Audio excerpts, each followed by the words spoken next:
Welcome to our channel Educare with dear. প্রিয় ডিএলএডের ছাত্রছাত্রী, 2022-24 সেশনের ডিএলএডের যারা দ্বিতীয় বর্ষের ফাইনাল পরীক্ষা দিতে চলেছ তাদের ফাইনাল পরীক্ষা কখন হবে, ফাইনাল পরীক্ষা আগস্ট না সেপ্টেম্বর, এই নিয়ে একটা তোমাদের মধ্যে কনফিউজ রয়েছে কখন পরীক্ষা হতে পারে।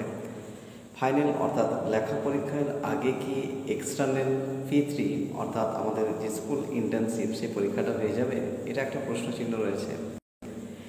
লেখা পরীক্ষা রিটেন এক্সাম সেন্টার কোথায় হতে পারে এবং পরীক্ষার ইন্টারনাল ও এক্সটার্নালে কীরকম মার্কস রয়েছে ইত্যাদি আরও একাধিক বিষয় রয়েছে। সে বিষয় নিয়ে কিন্তু তোমাদের মনে এখনও নানান প্রশ্ন রয়েছে। তো চলো আজকের এই গুরুত্বপূর্ণ আলোচনা তোমাদের জন্যই 2022-24 সেশনের ডিএলএডের দ্বিতীয় বর্ষের ছাত্রছাত্রীদের জন্য। প্রথমে বলবো যে ডিএলএড 22-24 সেশনের তোমাদের ফাইনাল ইয়ার পরীক্ষা ও রিটেন এক্সাম সেটা প্রবল সম্ভাবনা রয়েছে আগস্টে। হয়তো তোমরা বিভিন্ন জায়গাতে খবর পাচ্ছ, শুনছো যে সেপ্টেম্বরে পরীক্ষা হতে পারে, কিন্তু তোমাদের প্রবল সম্ভাবনা সেপ্টেম্বরের প্রথম দ্বিতীয় সপ্তাহের মধ্যে কিন্তু হওয়ার সম্ভাবনা রয়েছে। এরপর যদি আমরা সেপ্টেম্বরে হয় কোনো কারণবশত যদি বিলম্ব হয় তাহলে সেটা আমাদের কাছে বোনাস বলা যেতে পারে, কিন্তু আমরা ধরে চলবো আমাদের পরীক্ষা কিন্তু আগস্টের প্রথম দিকে। লেখা পরীক্ষার এক্সাম ভেন্যু কোথায় হতে পারে? আমরা মোটামুটিভাবে ধরে নিতে পারি যে আমরা গতবারে পার্ট 1-এর আমাদের এক্সাম ভেন্যু ছিল বিভিন্ন সরকারি স্কুলগুলো, একই রকমভাবে পার্ট 2-ও কিন্তু বিভিন্ন সরকারি স্কুলেই তোমাদের এক্সাম সেন্টারটা পড়ছে। গতবারে তোমরা পার্ট 1-এ 5টা সাবজেক্টের পরীক্ষা দিয়েছিলে লেখা পরীক্ষায়, এবারে কি 5টা না, এবারে তোমরা ভালো করে জানো তোমাদের 3টে সাবজেক্টের কিন্তু ফাইনাল পরীক্ষা লেখা পরীক্ষা হচ্ছে।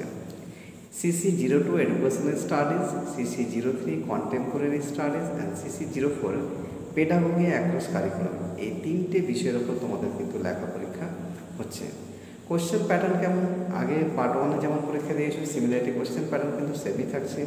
MCQ থাকবে প্রত্যেকটা পেপারে 20টি প্রশ্ন, 1x20 20 নাম্বার, 2 মার্কসে থাকবে 10টি, 2x10 40 নম্বর শর্টে, এবং 7 মার্কসে 2টো প্রশ্ন, 16 মার্কসের একটা প্রশ্ন। তাহলে এই হচ্ছে 70 মার্কসের আমাদের ফুল মার্কস। এখন আমাদের এক্সটার্নাল যে পরীক্ষাটা রয়েছে, যে পরীক্ষাটা তোমাদের রিটেন এক্সাম ছাড়াও আরেকটা পরীক্ষা হয়, যেটা তোমরা নিশ্চয়ই জানো যে পার্ট 1-এ যেমন তোমাদের মাইক্রো টিচিং হয়েছিল, যেটা বিভিন্ন কলেজ বা ইউনিভার্সিটি থেকে তোমাদের বোর্ড থেকে আসে, এক্সটার্নাল যিনি আসেন তিনি তোমাদের গতবারে মাইক্রো টিচিংটা কলেজে নিয়েছিলেন। এইবারে পার্ট 2-এ যেটা হবে সেটা হচ্ছে সারাউন্ডিং স্কুল, তোমার কলেজের সারাউন্ডিং যে স্কুলগুলো রয়েছে, আপার প্রাইমারি বা প্রাইমারি যে স্কুলগুলো রয়েছে সেখানে কিন্তু তোমাদেরকে ফাইনাল টিচিংটা নেওয়া হবে। অর্থাৎ তোমরা নিশ্চয়ই 40 ডেজ স্কুলে পড়িয়েছো, সেই 40 ডেজ যে স্কুলে পড়িয়েছো তার বেসিসে তোমার যে ডেলি লেসন প্ল্যানগুলো তৈরি হয়েছে সেই ডেলি লেসন প্ল্যানের কপিগুলো দেখবে, অর্থাৎ বাংলা, ইংলিশ, ম্যাথমেটিক্স এবং ইভিএসের যে ডেলি লেসন প্ল্যান তোমরা বানিয়েছো। 2 নম্বর হচ্ছে যে তোমাদের যে স্কুল বেসড অ্যাক্টিভিটি করানো হচ্ছে, নিশ্চয়ই করেছো স্কুল বেসড অ্যাক্টিভিটি, তোমাদের দেখবে 16টি তোমাদের বোর্ড থেকে 16টি সিলেবাসের অ্যাক্টিভিটি রয়েছে, তার মধ্যে যে কোনো 5টি অ্যাক্টিভিটি করা হয়, করতে বলা হয়েছে সিলেবাসে। তো সেক্ষেত্রে তোমাদের স্কুল বেসড অ্যাক্টিভিটির কপিটাও কিন্তু এক্সটার্নাল দেখবেন। 3 নম্বর বিষয় যেটা হচ্ছে আদার্স ইন্টার্নশিপ অ্যাক্টিভিটি, তোমরা স্কুলে যে এতদিন ধরে পড়িয়েছো সেখানে পড়াশোনা ছাড়াও তো আরও আনুপ্রাসঙ্গিক কো কারিকুলাম অ্যাক্টিভিটিসও রয়েছে বা বিভিন্ন বিষয়ে আমাদের থাকে, সেগুলোর উপর 2টো খাতা বানাতে হয়, সেই 2টো খাতাও কিন্তু লাগছে। তাহলে আদার্স ইন্টার্নশিপ অ্যাক্টিভিটি 2টো কপি, ডেলি লেসন প্ল্যানের 4টি কপি, বাংলা একটা, ইংলিশ একটা, ম্যাথ একটা, ইভিএস একটা। এছাড়াও যেটা বললাম যে স্কুল বেসড অ্যাক্টিভিটির একটা কপি রাখছে। আর যেটা তোমরা ফাইনাল টিচিংয়ে পড়াবে, অর্থাৎ বাংলা আর ইংলিশের মধ্যে একটা পড়াতে হয়, তোমরা মাইক্রো টিচিং দিয়েছো, অবশ্যই তোমাদের একটা কনসেপ্ট আছে। স্কুলে তোমরা এবারে পড়াবে বাংলা ইংলিশের মধ্যে যে কোনো একটা এবং ম্যাথামেটিক্স ও ইভিএসের মধ্যে যে কোনো একটা। তাহলে সেই ফাইনাল টিচিং রিলেটেড একটা খাতা লাগছে। এবং যেটা তুমি পড়াচ্ছ বাংলা বা ইংলিশের মধ্যে, যেটা ম্যাথ বা ইভিএসের মধ্যে যেটা পড়াচ্ছ, সেই পড়ানো রিলেটেড চার্ট, মডেল, পিকচার কিন্তু তোমাকে শো করতে হচ্ছে। তাই এই বিষয়গুলো হচ্ছে আমার এক্সটার্নাল পার্ট। ইন্টারনাল পার্ট তো তোমাদের বললাম যে তোমরা যে ইন্টারনালে যে অ্যাসেসমেন্ট, অ্যাসাইনমেন্ট যেগুলো তোমাদের educational studies, contemporary studies, pedagogy across curriculum এবং কম্পিউটার অ্যাপ্লিকেশন, এগুলো যে ইন্টারনাল তোমরা বানিয়েছো তার বেসিসে তো কলেজ থেকে তোমাদের ইন্টারনাল মার্কস দেওয়া হবে।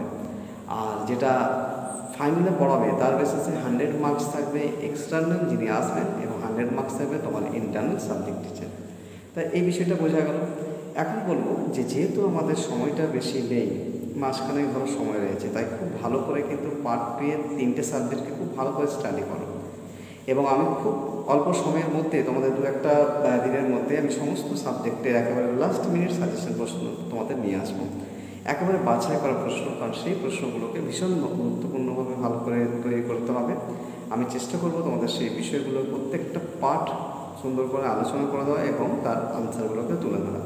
সেই সঙ্গে শর্ট টাইপ প্রশ্ন যে তোমাদের এমসিকিউ থাকে বা 2 মার্কসের থাকে, সেগুলোকেও আমি তোমাদের সাজেস্টিভ কোয়েশ্চেন আনসার আকারে তুলে ধরার চেষ্টা করব।